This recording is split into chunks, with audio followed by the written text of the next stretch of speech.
অভিনেতা আফরান নিশু। হ্যালো ভাইয়া, কেমন আছেন? এই তো ভালো আছি, কেমন আছেন? ভালো আছি। ভাইয়া যেহেতু ছেলে মানুষ, আমরা সাধারণত চিন্তা করি ছেলে মানুষ রান্না করে না, আপনার কি করা হয়?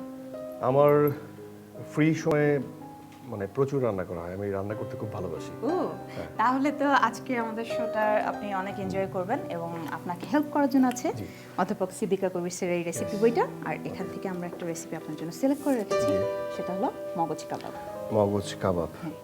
আমি যেটা বাসায় যেটা করি সেটা হচ্ছে যে আমি অলওয়েজ চিন্তা করি হচ্ছে আমার জিহ্বাটাকে অনেক বেশি প্রাধান্য দিই, টেস্ট। আমি কমন সেন্স আর হচ্ছে অনেক কিছু ইমপ্রোভাইজ করি, মানে বাসায় যেটা হাতের কাছে যেটা থাকে, হ্যাঁ কিছু একটা যেটা একটু টেস্টি হবে নিজের মতো। তো যেহেতু আমার কাছে আজকে এই বইটা আছে, তখন ইমপ্রোভাইজ করার কোনো অবকাশ নেই। মগজ কাবাব, ওকে ফাইন। প্রথমে লেখা আছে হচ্ছে আলুটা সিদ্ধ করে, আমরা সিদ্ধ করে রেখেছি। এটা চটকে নিতে হবে। আচ্ছা, আমি কি করব না আপনি করবেন? অবশ্যই আপনি help করবেন। আচ্ছা, এটা কি অনেক অনেক হ্যাঁ, ভালো মতো ম্যাশ করে নিতে হবে। স্ম্যাশ করতে হবে, ওকে ফাইন। দেন হচ্ছে সিদ্ধ মগজ টুকরা করে মশলা ও লবণ মিশাও। এটা এতটুকু যেহেতু এটার মধ্যে মিশাবো, হ্যাঁ, তাহলে কিচেনটা এখন আপনার, আপনি যেটা ইচ্ছে ইউজ করবেন, যেভাবে ইচ্ছা। এখান থেকে পরিমাণ মতো লবণ, না? হ্যাঁ, পরিমাণ মতো লবণ। খুব বেশি হয়ে যাবে মনে হয়। আর না দিলেই হয়, কারণ আমরা সেদ্ধর সময় অল্প একটু লবণ দিয়ে নিয়েছি। আচ্ছা, আমরা দারচিনি গুঁড়ো কতটুকু? একদম 1 চিমটি, খুব কম। Yes, okay fine.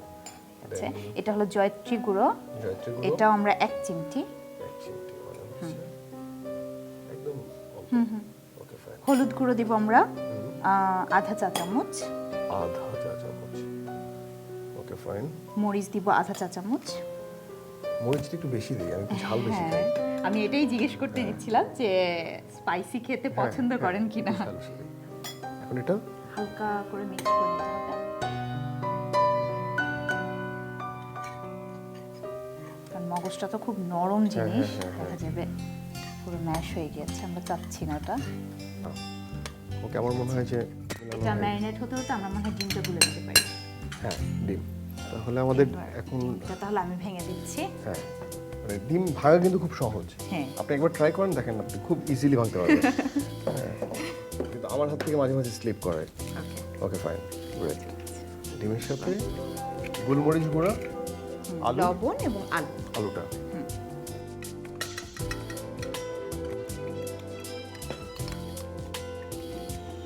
এটা আমরা চাইলে সময় বাঁচাতে আমরা কিন্তু ব্লেন্ডারে দিয়ে দিতে পারি, খুব ভালো মিক্সড হয়ে যাবে।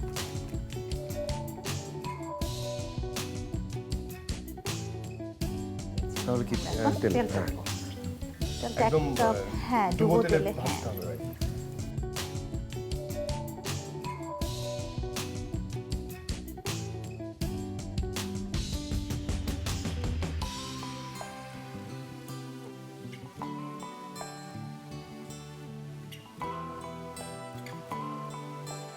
আমরা তুলে ফেলতে পারি, তাই না? কালারটা সুন্দর আসছে না?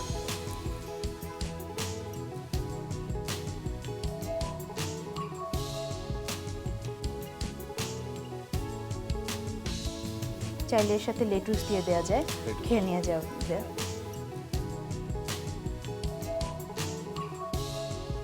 খুব সিম্পল এবং মানে যে কোনো সময় খুব অল্প সময়ের মধ্যে কিন্তু এটা করা সম্ভব। এবং আমরা অবশ্যই টেস্ট করে দেখব কেমন হয়েছে, অবশ্যই ভালো হবে টেস্টটা। আর আপনি যাতে আরো ভালো ভালো রেসিপি এরকম আমাদের প্রেজেন্ট করতে পারেন, তাই সিদ্দিকা কবিরের এই বইটা আপনার জন্য ছোট্ট একটা উপহার। আচ্ছা, তাহলে তো আমি অবশ্যই কিছু করতেই পারবো। হ্যাঁ, দর্শকের উদ্দেশ্যে বলতে চাই যে সত্যি চমৎকার রান্না, চমৎকার রেসিপি, অ্যান্ড থ্যাঙ্কস যে আমাকে এত সুন্দর একটা গিফট দেওয়ার জন্য, যেহেতু আমি রান্না করতে পছন্দ করি। তো টাটা, বাই। দর্শক দেখে নিলেন সিদ্দিকা কবিরের চমৎকার ঝটপট একটি রেসিপি। আপনাদের সুবিধার জন্য পুরো প্রস্তুত প্রণালীটি আমরা আরও একবার বলে দিচ্ছি। প্রথমে মগজগুলোর সাথে 1 চিমটি কালো গোলমরিচ গুঁড়ো, জয়ত্রী গুঁড়ো, আধা চা চামচ হলুদ ও মরিচ গুঁড়ো দিয়ে ভালোভাবে মেখে নিতে হবে।